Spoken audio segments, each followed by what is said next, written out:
How to break up your relationship with alcohol.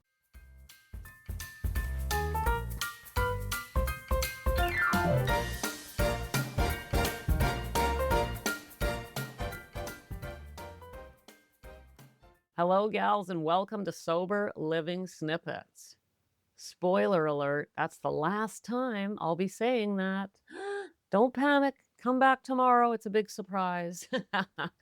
Where we do our best to live alcohol free so we can heal up our relationships, feel youthful again, and ditch regret and shame. I'm Beckett Jacobson, and it is snippet time. It's Monday. I have a snippet for you based on Mel Robbins' best-selling book, Let Them. We're going to finish up this book today.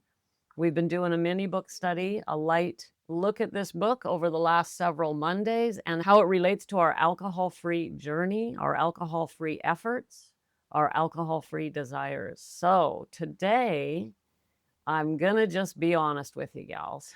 And those of you who've been around a while know that I do these snippets from the heart. I do them from the heart, not from a script, and they're not pre-planned. Other than obviously, I know I'm going to do them and I have a general idea. I knew I was going to talk about Mel's book today, right? Okay. But here's what happened. Going to be honest, here's what happened. I'm looking at the last few chapters of the book, which we were going to talk about, and I'm like, wait a minute, hold on a second. How can I best support my gals who are struggling with alcohol? And here's what I found in the book that I want to share with you. We're going to hone right in on one little section of the book instead of trying to look at the last two sections, which are fairly lengthy and mostly about relationships. Instead, gals, in chapter 20, the last chapter called How Every Ending is a Beautiful Beginning, Mel gives us how to break up a relationship, how to survive a breakup, a healthy breakup, right? When you're having a breakup. Well, guess what, gals? Giving up alcohol is the end of a relationship. It is a breakup. And so what I'm going to do is I'm going to walk you through the steps that Mel gives us for breaking up a relationship with a human. And I'm going to tell you how to apply those to your relationship with alcohol. This is the best way. This is where my heart went when I was looking at this book today and deciding how best to finish off our study of this amazing little book. So on page, well, I'm in the Kindle, so I won't bother with page numbers, but in chapter 20, you'll find a list of things Mel advises us to do when ending a relationship. And here's how those apply to alcohol. Number one, Mel says, remove all environmental triggers. Well, hello, that couldn't be simpler for us, could it? So simple. Mel says this, take every visible reminder, trinkets, shirts, pictures, and get them out of sight. The patterns of this person are so hardwired in your body and mind that simply seeing things that remind you of them keeps you from moving forward. You don't need to burn things. You can just put them in a box and come back to them when you have time, space, and distance from all this emotion. Okay, gals, ready? I mean, honestly, do I even have to tell you how to apply that to your alcohol? Well, I do, because it's obviously different. You don't have a t-shirt from your alcohol and you don't have any trinkets, but you do have visible reminders. In your early sobriety, you're going to want to remove your favorite wine glass. In fact, let me back up and be sure that you're clear that when you're giving up alcohol, it all goes. You're not keeping any in a cupboard somewhere in your kitchen. It's not just getting put in a cupboard where you're not seeing it. It's removed. Now, don't try and lie to yourself and say, well, what if I have guests over? I need to give them a drink. In early sobriety, no, you don't. No, you don't. You don't need to. If you don't want to throw it out, give it away to somebody. But here's what I always say about throwing it out. The money you spent on that alcohol is gone anyway. What's the difference if it went down your stomach or down the drain? I'll tell you what the difference is. The drain didn't get hurt by it. I've even had women say, well, I'll just drink what's here and then I'll quit. Well, okay, that's just an excuse and a lie. That's alcohol speaking. That is not going to work. Once you've decided you're done, the alcohol's gotta go. You gotta get it out of your house. And not just the alcohol, but the same as Mel advising on environmental triggers, We're going to remove environmental triggers from our homes. I've spoke about this before, and let me tell you something. When I quit drinking, I had to do this, and it was really hard because I drank everywhere in my house. And so I literally had to change the setup of my living room. This is something I spoke about in an episode long time ago, probably 300 episodes ago. So I came home from a residential treatment center where I did 8 weeks of sobriety to start my sobriety. Long story short, PS, spoiler alert, it didn't work. I drank when I got home. But one of the things I had to do shortly after, because I realized I was just triggered like crazy in my house. It's not that hard to quit drinking when you're in some place where you've never drank and everybody's sober and nobody's drinking, but then come home and see what happens. So I walked in the house and there was my favorite drinking chair, the chair I sat and had my drink after work every day. There was my favorite glass. I mean, this is where I had done my drinking. And so it was so difficult for me to stop that I ended up changing around all the furniture in the living room. I had to go through the house and remove so many triggers. We don't have to throw stuff out, just the alcohol, but I did rearrange things so that essentially, the alternative was sell the house, which I wasn't willing to do. And so I redecorated. I changed everything. I made it look like a different place. So I didn't feel triggered when I walked in. Listen, gals, my point here is whatever you got to do, you got to do. Okay. Maybe it's not that bad for you, but I agree with Mel and relationships and that we should remove all environmental triggers. So anything in your home that reminds you of your drinking, for some of us, this is outside in the back patio, change it up. Do whatever you have to do so that your home does not look like the same place you drank in. Number 2, I love this one. Mel says, give your bedroom a small makeover. Okay. Well, considering the fact that Mel's obviously talking about breaking up a relationship and refreshing the bedroom so that you can sleep there without having, I don't know, without being sexually triggered. I don't know what she means. It's a very short little paragraph here where she says, just give a refresher to your bedroom. I'm just going to let that one flow right into number 1. Same idea, right? If the room in your house triggers you, change it. Number 3, Mel says, reach out to friends, siblings, cousins, and coworkers. She says, there is an empty space that this person left that needs to be filled. You need support, so ask for it. There's nothing to be embarrassed about. Everyone has gone through a breakup and understands how horrible it can be. Well, gals, I couldn't agree with her more, but there are some nuances to this when we're breaking up with alcohol.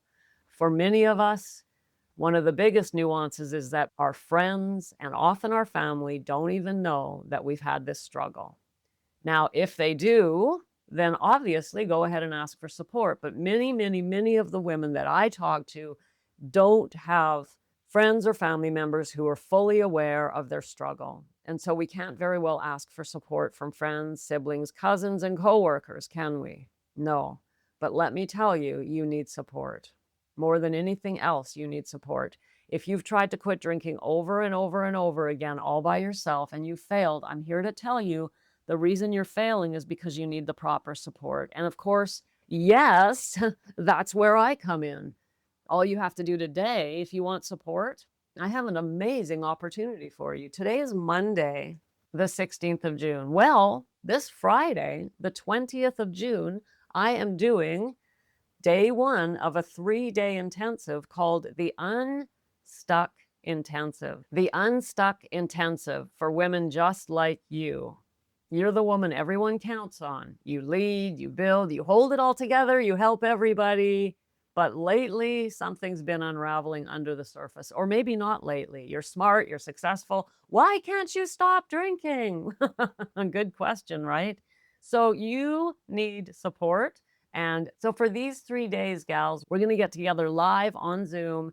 We're also going to be together in a Telegram group, and I'm going to walk you through, not through beginners challenged stuff. We're going to talk about identity. We're going to talk about the next level of your life. We're going to talk about disconnection from ourselves. That's identity.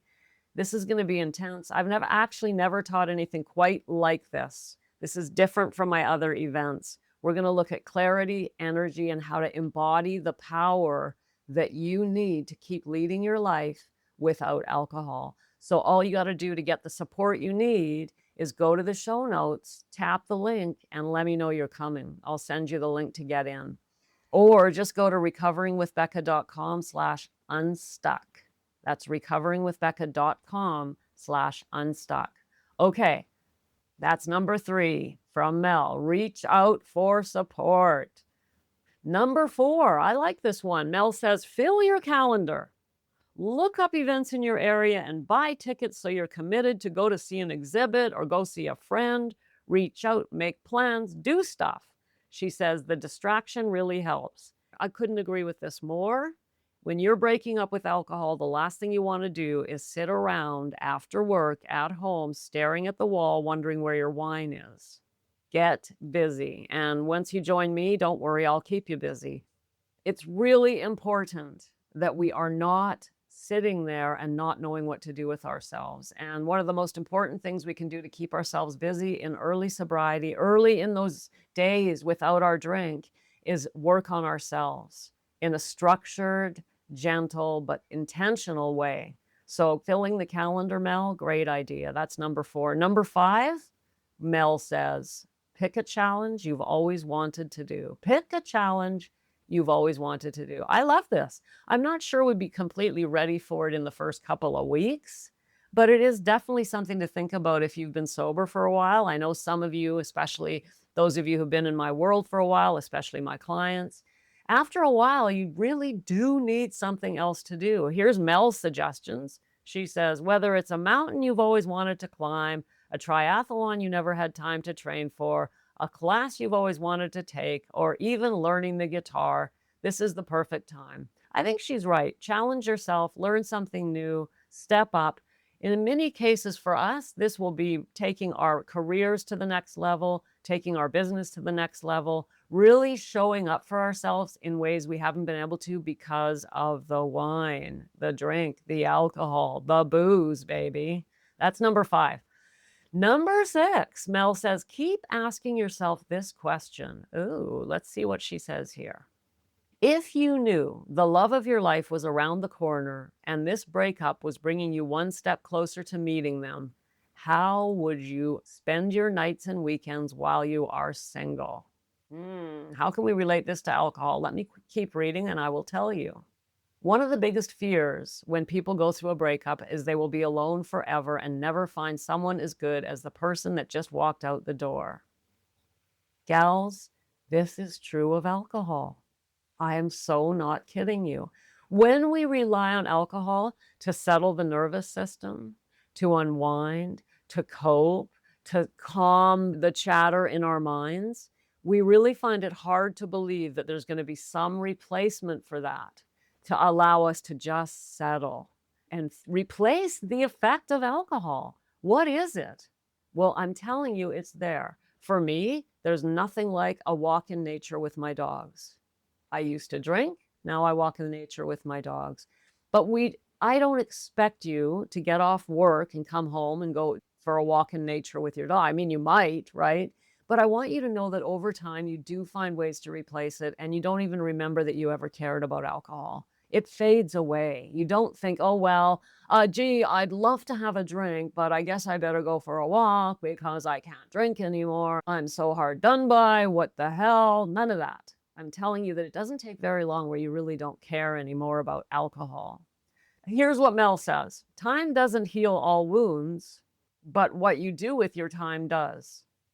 Isn't that cute? I like that. Time doesn't heal all wounds. What you do with your time does. I think that's a quotable quote from Mel, isn't it? What you do with your time will heal your relationship with alcohol. That's why you want proper support. You want to be moving forward properly. You don't want to just wing it. You don't just say, you know what, screw it, I'm done, and throw down the bottle, which is what all of us do. It's definitely what I did. I didn't plan nothing. I just thought, okay, I'm done. Or the times that I did plan it out, it was always this big, elaborate, I'm going to suddenly become the queen of the gym and meditate an hour every day and make up some ridiculous routine that I could never keep up. I mean, I meant well. but we have to move into this gently. We can't jump into it like that. So I like that. I really do. Time doesn't heal all wounds. What you do with your time does. So that is one of the reasons I walk women through early sobriety, because I know how to help you use your time to heal. I really do. And that, gals, are the 6 ways Mel gives us how to heal a broken relationship. And I agree with her on all of them, and we can use all of them to break up with alcohol. So my only question to you is, what are you waiting for? Go to the show notes, sign up, start your sobriety with me on Friday, this Friday, June 20th. Join me for the Unstuck Intensive, and we'll get you started. We're meeting Friday, Saturday, and Sunday. We're not fooling around. This is not a challenge. It's not a pitch fest, and it's not your day one sobriety talk. This is for someone who knows this is bigger than alcohol, who senses your next chapter calling and wants to answer sober, strong, and sovereign.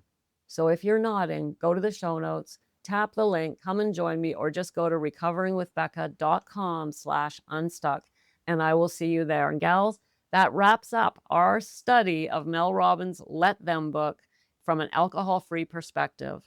I will see you tomorrow for, guess what? For sobriety snippets. Slightly different, but still more of the stuff you love coming directly from me. Bye for now. Thanks for popping in. Be sure to come back tomorrow so we can keep your head on straight. Sending you buckets of love.